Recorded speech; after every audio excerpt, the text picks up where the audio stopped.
আসসালামু আলাইকুম। ঈদের এই কয়টা দিন মাংস খেতে খেতে আর মাংস খেতে ইচ্ছা করছে না, তো ভাবলাম আজ অন্য কিছু রান্না করি। তো তার জন্য আজকে আমি গাছ থেকে লাউয়ের পাতা আর পেঁপলি শাক একসাথে দিয়ে ভাজি করেছি। আর এটা খেতে কিন্তু খুবই টেস্টি।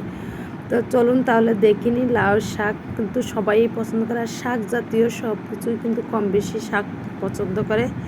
তো তার জন্য আজকে আমি এই শাকটা ভাজি করেছি। শাকটা খেতে কিন্তু খুবই মজা, আর এটা সবাই কিন্তু মন ভরে খেয়েছে, আর খেয়ে কিন্তু সবাই ভালোই বলেছে। তো তার জন্য আমি এখানে লাউ শাক নিয়েছি, আর আমি এটা আগে থেকে কেটে নিয়েছি। আর এখানে নিয়েছি পেঁপলি শাক। তো অনেকেই কিন্তু এটা বুড়ি পান বলে, আমি যে অন্য এক এক জায়গায় এক এক রকম পাতা বলে, কিন্তু এটা খেতে কিন্তু খুবই ভালো লাগে। এটা কিন্তু মাছ দিয়েও চচ্চড়ি করে খেলেও ভালো লাগে। তো আমি এখন কড়াইতে পানি দিয়েছি, তো পানির পরিমাণটা কিন্তু কম দিয়েছি, যেহেতু শাক। হাফ চামচ হলুদের গুঁড়া নিয়েছি আর স্বাদ মতো লবণ। তো শাকে কিন্তু সবসময় পানিটা কম দিতে, যেহেতু শাকটা একটু শুকিয়ে ফেলবো, আমি কিন্তু এটা ভাজি করব। তো আমি যদি এটা মাছ দিয়ে রান্না করতাম সেক্ষেত্রে পানিটা একটু বেশি দিতাম, আর একটু অল্প ঝোল রাখতাম। এখানে আমি কাঁচামরিচ দিয়েছি, কাঁচামরিচ পরিমাণটা একটু বেশি দিয়েছি। শাকে একটু মরিচ হলে ভালো লাগে।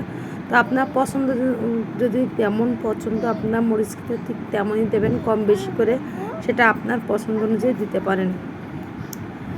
তো আমি এখন শাকটাও দিয়ে দিয়েছি। শাকটা আমি কিন্তু ঢাকনা দিয়ে ঢেকে দেবো, আর ঢাকনা দিয়ে ঢেকে দিলে শাকের কালারটা কিন্তু একেবারে যেমন সবুজ, ঠিক তেমনই রান্নার পরেও সবুজটা থাকবে। আমি সবসময় শাকটা ঢেকে রান্নার চেষ্টা করি। তো আপনারা যদি চান শাকটা আপনারা সবুজই রাখবেন, সেক্ষেত্রে অবশ্যই শাকটা ঢাকনা দিয়ে পুরোটাই রান্না করবেন।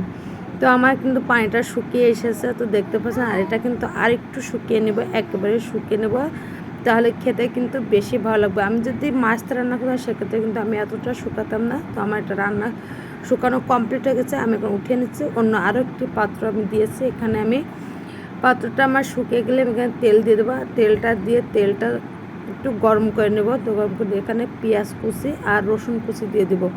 তো পেঁয়াজ কুচি আর রসুন কুচিতে তেল, শাকটা যখন তেলের পরে দেবো, আর এই শাক খেতে যে কী দারুণ টেস্ট, কী মজা!